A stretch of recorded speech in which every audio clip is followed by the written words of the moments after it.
All right, so we've got a ton of info here about starting an online business in 2024. Seems like everyone's looking to be an entrepreneur these days. It really does. And the cool thing is how many different ways there are to do it now. Right.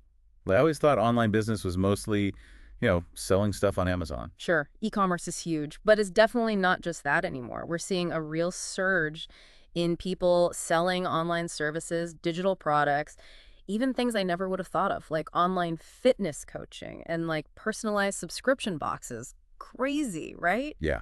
Speaking of, I was reading that over half of the sellers on Amazon are actually small businesses, not just like giant corporations. That surprised me too at first, but it makes sense when you think about it. These online platforms have really leveled the playing field, giving smaller businesses a chance to compete on a global scale. I guess the pandemic really sped that up too, with so many people going online to buy and sell. Totally. It was a huge shift in consumer behavior. But anyway, back to these online businesses.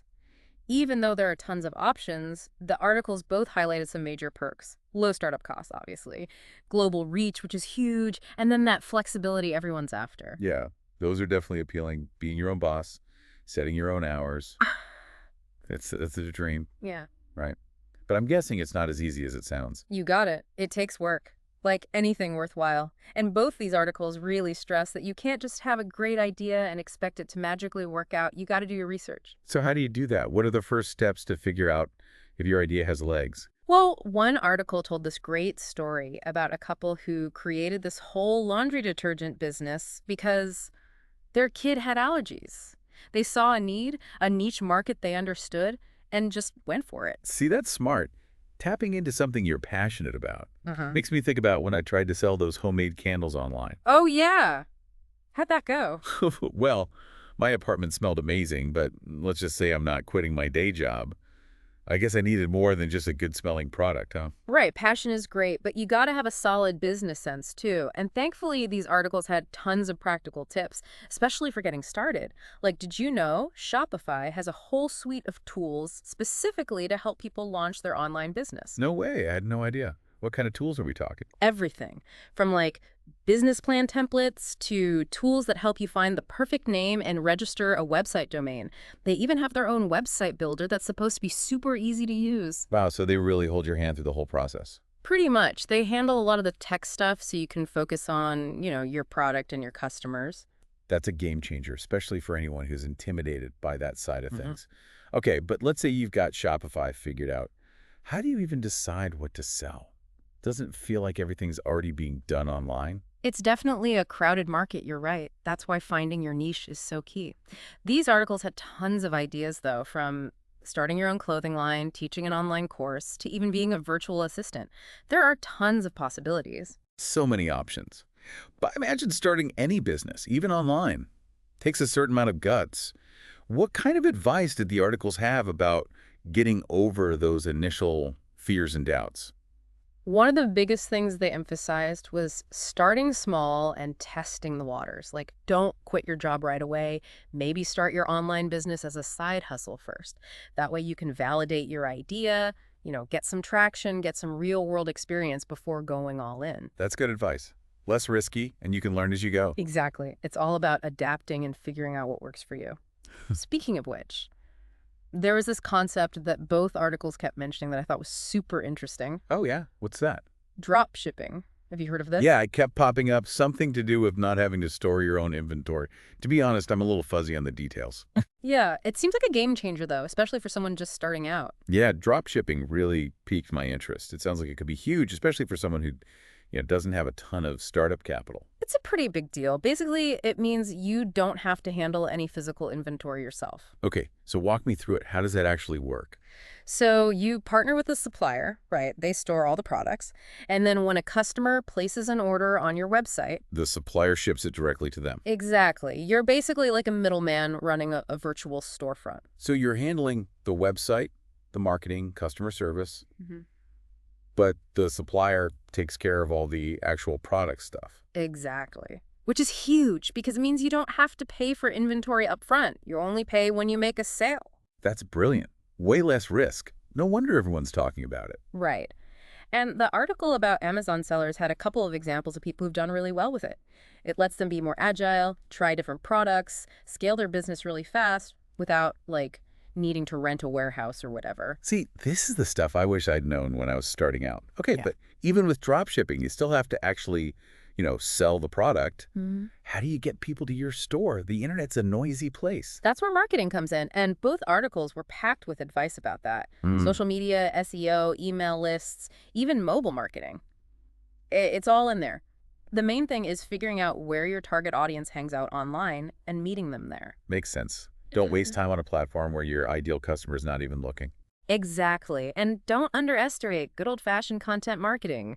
Creating, blog posts, videos, whatever, that's actually valuable to your target customer. That builds trust and can bring people in organically. Subtle, but effective. People can spot a sales pitch a mile away, Mm. but if you're offering something genuinely useful, Totally. It's like if you're selling handmade jewelry, you could have a blog about the process, the materials, maybe style guides. so you're not just selling the thing, you're selling the whole experience. I like it. Exactly. It's about standing out. Speaking of which, both articles also talked a lot about brand identity. Right. Why is that so important online? You figured the product would speak for itself. You'd think so, but online, your brand is everything. It's your shop window, your storefront. It's how people get a feel for your business, what you're about.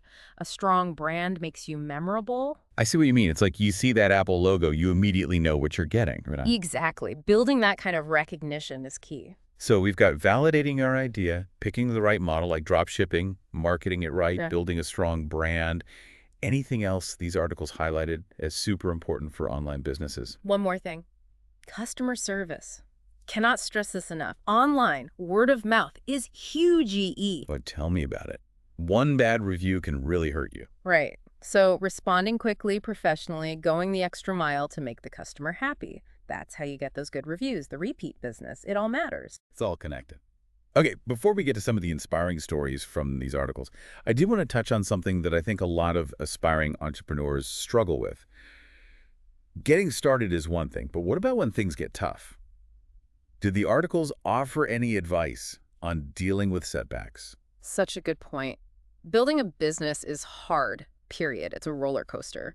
These articles really hammered home the importance of having the right mindset. But what does that even mean, the right mindset? Basically, seeing challenges as learning opportunities, not failures. Being willing to adapt, to pivot, not giving up. Resilience. Gotta have it. For sure. And it's okay to ask for help too, which actually reminds me, we've talked a lot about finding your niche in the market, but these articles also mention how important it is to find your community. Oh, interesting.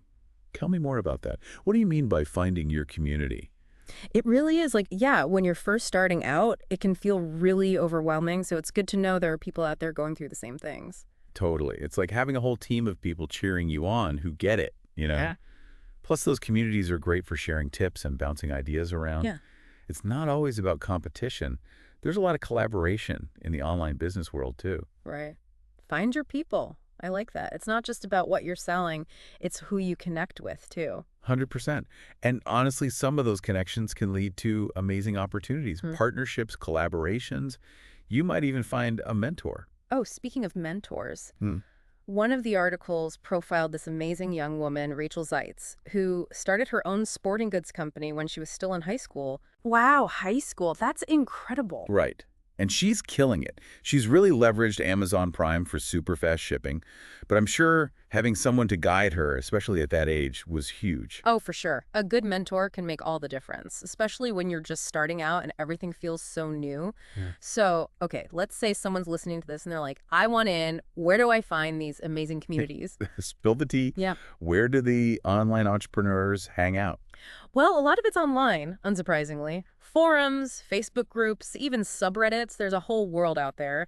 And then many platforms, like Shopify, have their own communities built in. So much support, you just got to know where to look. Exactly. Don't be afraid to also check out local events, meetups, workshops. Yeah. Sometimes it's good to connect face to face. It's all about building those relationships, whether it's online or offline. Well, I feel like we've covered a ton of ground here. As we wrap up this deep dive, any final words of wisdom for our listeners who are ready to take the plunge into the online business world? Let me see. Validate that idea. Make sure there's a market for it. Write a business plan, even if it's just a rough one. And don't try to do everything yourself. Use the platforms. Find your community. Lean on each other. Exactly. It's not a solo journey. I love that. Well, there you have it. So much good stuff to think about.